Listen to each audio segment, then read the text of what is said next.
Bienvenidos a nuestro programa Radial Juvenil. En esta emisión exploraremos temas emocionantes y relevantes para ti, así que prepárate para un espacio lleno de aprendizaje y diversión. Te invitamos a mantenerte atento y a no perderte ninguna idea de este encuentro que ha sido preparado especialmente para ti.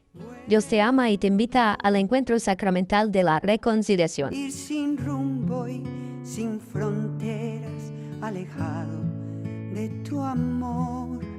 Querida audiencia, es un gusto compartir con ustedes este espacio de evangelización juvenil acerca de un tema tan importante para nuestra práctica social, pues es la puerta para el encuentro con Dios, la absolución.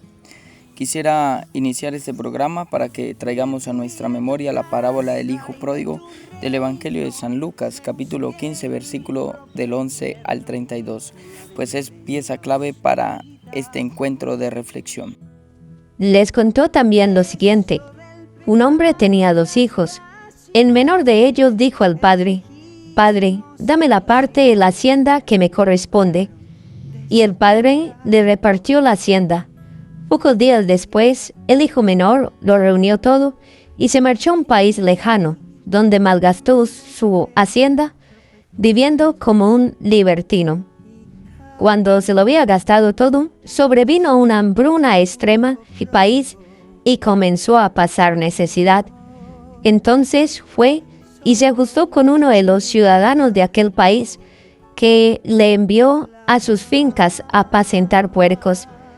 El muchacho dejaba llenar su vientre con las algarrobas que comían los puercos, pues nadie le daba nada. Entonces se puso a reflexionar y pensó: ¿cuántos jornaleros de mi pa tienen pan en abundancia, mientras yo aquí me muero de hambre? Me pondré en camino, iré donde mi padre y le diré: Padre, he pecado contra el cielo y contra ti. Ya no merezco ser llamado hijo tuyo. Trátame como a uno de tus jornaleros. Entonces y partió hacia su padre. Estando él todavía lejos, lo vio su padre y se conmovió. Corrió, se echó a su cuello y le besó efusivamente. El hijo le dijo: Padre, he pecado contra el cielo y ante ti. Ya no merezco ser llamado hijo tuyo. Pero él dijo a sus siervos: Daos prisa, traed el mejor traje y vestidle, ponedle un anillo en el dedo y calzandalias. Traed el novillo cebado, matadlo, y comamos y celebremos una fiesta, porque este mío había muerto y ha vuelto a la vida, se había perdido y ha sido hallado. Y comenzaron la fiesta. Hijo mayor estaba en el campo. Al volver, cuando se acercaba a la casa, oyó la música y la danza. Entonces a uno de los criados y le preguntó qué era aquello. Él respondió: es que ha vuelto tu padre, ha matado el novillo cebado, porque le ha recobrado sano. Él se irritó entrar. Salió su padre y le rogó que entrase. Pero él replicó a su padre: 8 años que te sirvo y jamás dejé de cumplir una orden tuya. Sin embargo, me has dado un cabrito para tener una fiesta con mis amigos. Y ahora que ese hijo tuyo, que ha devorado tu hacienda con prostitutas, has matado para él el novillo. Pero él respondió: Hijo, tú siempre estás conmigo y todo lo mío es tuyo. Pero convenía celebrar una fiesta y alegrarse, porque este era muerto y ha vuelto a la vida, se había perdido y ha sido hallado. Palabra del Señor, ti, Señor Jesús. Quise hacer camino a mi manera, ir sin rumbo y Después de escuchar este hermoso pasaje del Evangelio, quisiera preguntarle referente al encuentro con Dios del que nos ha mencionado antes. Muchas veces hemos escuchado sobre la historia de salvación del pueblo de Israel, de un Dios cruel y celoso. ¿Qué tiene que ver esto con el sacramento de la reconciliación? Las parábolas de la misericordia, como la del Hijo Pródigo, son un buen exponente de la enseñanza de Jesús acerca de la infinita misericordia de Dios sobre el hombre pecador.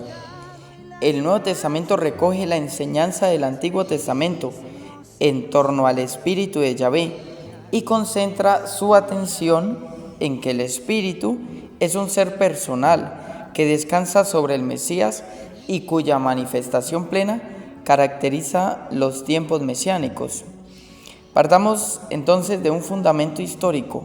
Dios realiza una alianza, venida del hebreo berit, en Jeremías 31:3 lo encontramos, a la que incluye en cierto modo la disposición del hombre, el Gemec o fidelidad, encontrado en Miqueas capítulo 6 versículo 8, una alianza por fidelidad en toda la historia de salvación. Por ello podemos traducir el amor de Dios por su pueblo, derivado del griego ágape, como un amor gratuito, un Dios que es celoso en cuanto ama a su pueblo y castiga al pueblo cuando cae en el pecado. Especialmente en el Antiguo Testamento se hablará de la idolatría. Lo nuevo en la concepción del Dios del Nuevo Testamento no presenta algo así como una evolución de concepto de Dios desde el Antiguo Testamento hasta el Nuevo, sino que tiene lugar gracias a la revelación radicalmente nueva en Jesús de Nazaret. Dios habla, actúa en el mundo de un modo directo, que a Jesús se le llama Hijo de Dios en sentido propio y fuerte, y en él se revela el misterio de la Trinidad. Así, queridos hermanos, Jesús introduce un rasgo totalmente nuevo de la imagen divina que se tiene en el Antiguo Testamento y llama a Dios su Padre, y nos invita pues también a nosotros a que le llamemos Padre de forma radicalmente nueva. Que me viene a restaurar. Ahora bien, hermanos, la penitencia es vista por la Nueva Jerusalén, es decir, la Iglesia, como el momento privilegiado de la historia de salvación, pues es Israel el pueblo de la dura cerviz, en la que nace la esperanza de un reconciliador definitivo, la promesa mesiánica, garantía futura de la reconciliación, nuestro Señor Jesucristo. Es Cristo quien acoge los pecadores, perdona al arrepentido, cura las dolencias y muere en la cruz, devolviéndole al hombre la oportunidad de recuperar la comunión que había perdido con Dios su Padre. He ahí que también la cruz sea el símbolo de la reconciliación. Y así, el sacramento de la reconciliación es entendido como volver a Dios, pues aunque Cristo redimió al hombre del pecado, éste volvió a caer en la fragilidad. Y el volver a Dios implica entonces recuperar la comunión perdida con Dios y con la Iglesia, y reconocer la misericordia y el amor de Dios que perdona a través del ministro, quien actúa e invita a celebrar la penitencia, la kénosis, el abajamiento, para que Cristo sea exaltado. Consecuencias inconsciente de mi error. Hermano teólogo, ¿por qué hablar de absolución? Uno de los temas más discutidos teológicamente en la actualidad de la Iglesia es la absolución, que se administra en el sacramento de la reconciliación. Porque, como decía el gran teólogo católico alemán del siglo XX, Karl Rahner, conversión y sacramento están unidos, porque la conversión es sacramental en la medida en que está orientada dinámicamente hacia la celebración del sacramento. He ahí que este don sacramental, proveniente del Dios misericordioso, va vinculado a la respuesta libre, consciente, plena y verdadera del hombre, que rechazando el pecado, proyecta su vida al encuentro con Dios que le transforma. Y es que la absolución tiene una riqueza espiritual que la podemos a grosso modo encajar en dos funciones: es sentencial y medicinal. Nuestra vida tras el nuevo nacimiento por el agua y por el Espíritu que recibimos tras el bautismo comienza a formar parte de una comunidad con aquellos que también reciben la dignidad de ser hijos de Dios, los bautizados. Como pasa con el hijo menor y mayor de la parábola, ambos de una misma familia, acogidos por un Padre amoroso que sale al encuentro.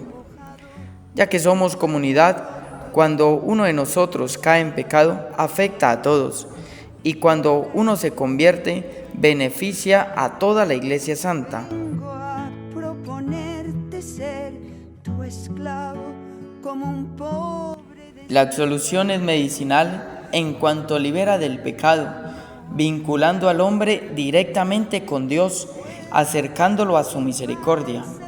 Es el mejor exorcismo contra el mal.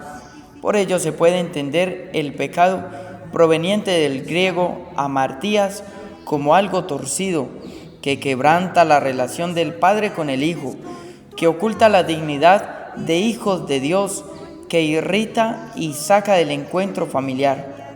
Y también es sentencia, porque frente a los actos del pecado hay necesidad de restaurar la comunión y la dignidad de hijos de Dios. Recordemos la expresión del hijo menor al tocar fondo en la realidad del pecado. Reconoce que perdió al lado del Padre y desea volver a ese encuentro, y volviendo al encuentro con su Padre, le anuncia el pecado cometido. Gracias, hermano Fray David, por estas breves intervenciones. Vamos a los comerciales y ya volvemos con todos ustedes hablando de este tema tan importante para la Iglesia, la absolución, camino a la conversión. Creo, mi Dios, y basta. Querido amigo joven, te hacemos la invitación a ser parte de los grupos juveniles de nuestras parroquias de Garzón Huila. También a ser parte de ese programa radial Jóvenes Evangelizando Jóvenes. De manera especial enviamos un saludo al Padre Juan Manuel, psicólogo del Seminario María Inmaculada, Radio Escucha, que no se pierde ninguna de nuestras transmisiones. Gracias por seguir con nosotros en esta su emisora Radio Escucha, en el programa Jóvenes Evangelizando Jóvenes. Quisiera, querido teólogo, preguntarle, ¿cuál es el actuar de la Iglesia en este campo de la reconciliación? La promulgación del nuevo ritual de la penitencia y la reconciliación en 1973, a raíz del Concilio Vaticano II, dio al sacramento varias caras: la reconciliación individual como celebración por dos personas, el sacerdote y el penitente; la celebración comunitaria con confesión y absolución individual; la celebración comunitaria con confesión y absolución colectiva; la celebración penitencial no sacramental, donde los penitentes se habrían reunido con el sacerdote durante las semanas dedicadas a un proceso de penitencia común antes de la ceremonia colectiva. Al principio, las celebraciones con absolución colectiva tuvieron mucho éxito. Se volvieron más excepcionales tras el Sínodo de los Obispos en 1983, que afirmó la forma individual como práctica habitual y tradicional de la Iglesia, que debe respetarse al menos una vez al año. Mil veces tropecé. En este programa de evangelización, también damos espacio a tus opiniones y comentarios. Desde la ciudad de Bogotá, el señor Jaime Coajín pregunta, ¿pero qué implica el querer volver al encuentro de amor? Ese volver implica una convicción interior y una respuesta verificable. De ahí el sentido de la conversión espiritual, porque otorga el encuentro del hombre con su Dios, del Hijo con el Padre o de entre hermanos, pero también porque es necesaria que la respuesta del penitente, como dice Borovio Dionisio, sea un arrepentimiento pleno, total y suficiente, que lleve al dolor por el pecado, en cuanto ofensa a Dios, y pérdida del encuentro con aquel que ama hasta el extremo. Así como también es verificable, porque el penitente está llamado a través de las obras y los signos a manifestar el cambio externo, de ahí a construir un camino hacia la conversión permanente en su historia de salvación. Es a través de la enseñanza de Jesús como se entiende la paternidad de Dios, que entraña una radical novedad basada en la conciencia de su filiación al Padre, pues a su luz adquiere una nueva y definitiva perspectiva cuanto el Antiguo Testamento ha dicho sobre la paternidad de Dios. Es un padre que respeta la libertad del Hijo sin salir a controlarlo, provocando quizás que se aleje aún más. Confía con heroica paciencia en el cariño y la formación que puso en su Hijo. Espera por eso a diario su libre regreso, oteando amorosamente el horizonte, como premio a su magnífico proceder. El Padre recupera a su preciado Hijo y no le deja terminar su disculpa, lo cubre de besos, organiza gozoso una fiesta por todo lo alto y le devuelve sin rencores su perdida condición, la dignidad de ser hijo. En base a esta enseñanza, querido teólogo, podemos también decir que la absolución rebosa la misericordia de Dios que viene a nuestro encuentro por mediación de Cristo en el Espíritu Santo, pues el Padre, por su misericordia, acoge, perdona y salva, el Hijo reconcilia y el Espíritu continúa la obra por medio de la interioridad de los dones infundidos en la Iglesia. Camino a mi manera, ir sin rumbo y sin... Uno de nuestros radioescucha pregunta, ¿qué significa ileformismo sacramental de la reconciliación? La Iglesia Católica de Occidente entiende por ileformismo sacramental la materia y la forma de la reconciliación. La materia, entiéndase, más allá de los actos del pecado cometidos por el penitente, como el encuentro entre el ministro, quien actúa en persona Christi, representante de Cristo, y el penitente. Y la fórmula de absolución que dice: Dios Padre misericordioso, que reconcilió consigo al mundo por la muerte y resurrección de su Hijo, y derramó el Espíritu Santo para la remisión de los pecados, te conceda por el misterio de la Iglesia el perdón y la paz. Y yo te absuelvo de tus pecados, en el nombre del Padre, y del Hijo, y del Espíritu Santo. Entonces, la absolución permite, al recibir el perdón de los pecados, mediante el confesor, como representante del juicio misericordioso y la Iglesia, el poder restaurar la comunión plena perdida a causa del pecado y celebrar sacramentalmente la fiesta de triunfo en el bien del bien sobre el mal. Así, el pueblo santo renueva la alianza. Recuerda, querido oyente, que tú también puedes poner tus comentarios en nuestra página Radio Escucha y tenerte en cuenta para las próximas emisiones. Querida locutora, el problema de nuestro tiempo es cuando vamos a la confesión sin conciencia de pecado o a buscar solamente un acompañamiento espiritual. Por eso es necesario ahora preguntarnos, ¿qué es lo que me mueve al buscar de la confesión? ¿O el sentido de la atracción o el sentido de la contrición? El comulgar sin haberme convertido, el solamente necesitar ser escuchado, el que tiene quizás una conciencia libre o una conciencia escrupulosa, el que actúa por ilusión del control, o recibir la reconciliación para la sanación espiritual, o por una acción enfermiza, o porque me siento obligado en el caso de los niños, o por una complicidad del pecado. ¿Qué me mueve a confesarme? Pasemos a un breve espacio de comerciales para disfrutar de esta bella canción que nos acompaña hoy, el hijo pródigo. En ti, aun siendo un hijo pródigo, oh, tan solo un hijo pródigo que clama Abba. Desde la ciudad de Medellín nos pregunta el señor César Orozco, ¿qué significa ex opere ex operato y ex opere ex operantis?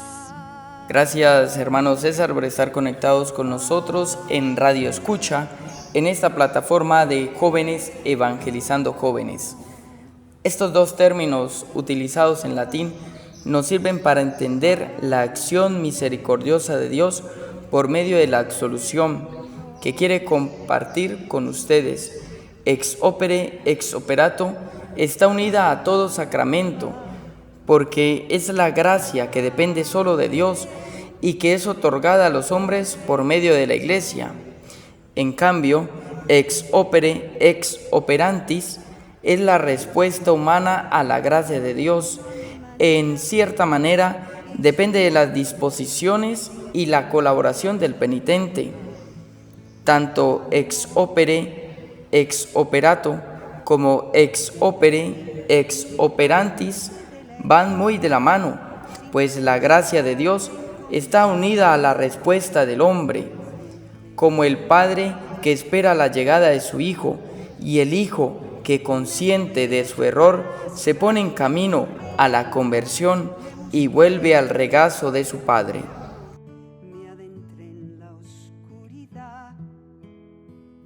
De ahí deriva, queridos hermanos, que la Iglesia tenga un punto focal en nuestro camino a la conversión, porque la Iglesia administra el sacramento y su presencia es vital a través del ministro, quien obra en la reconciliación. También porque el pecado lesiona la misma identidad de la Iglesia, porque el misterio del sacerdocio actúa en nombre y en potestad de la Iglesia, como aquel servidor del perdón de Dios, como aquel mediador de la Iglesia entera, en quien discierne, consuela y absuelve, ayuda y anima al penitente. El ministro es representación personificada de la Iglesia, que hace posible y celebra el sacramento, como aquel ministro que es la presencia física, visible e histórica de la cercanía de Dios. Por eso también podemos decir que frente al pecado la Iglesia es juez y médico. Estamos muy agradecidos con usted, teólogo Fray David, por haber compartido este espacio con nosotros. Querido niño, amigo, joven, si desea realmente restaurar esa comunión con Dios que ha perdido a causa del pecado, te quiero dar algunos consejos para que te pongas en camino a la conversión. Primero, el encuentro con Cristo es el requisito primero para la conversión. Ocultar algún pecado invalida el sacramento de la reconciliación. Lo que mueve la conversión es que Dios siempre está allí, esperándote. El amor de Dios no es condicionado por mis actos, sino por lo que soy, hijo de Dios. El sacramento de la reconciliación es para vivir el hoy. El Evangelio, como semilla plantado en el cristiano, es el que puede sacar todo el pecado de nuestra vida. Y mi pecado, aunque nadie lo sepa, daña la comunidad y la comunión con Dios. Te agradecemos, queridos oyentes, por haber participado de este canal Radio Escucha, Jóvenes Evangelizando Jóvenes. Y hasta aquí llega nuestro programa radial Jóvenes Evangelizando Jóvenes. Esperamos que hayas disfrutado y aprendido con nosotros. Recuerda que la clave para comenzar a construir un camino de conversión está en volver a tomar tu puesto en la historia de salvación y recordar que eres hijo de Dios y que te espera con los brazos abiertos. Nos vemos en la próxima emisión.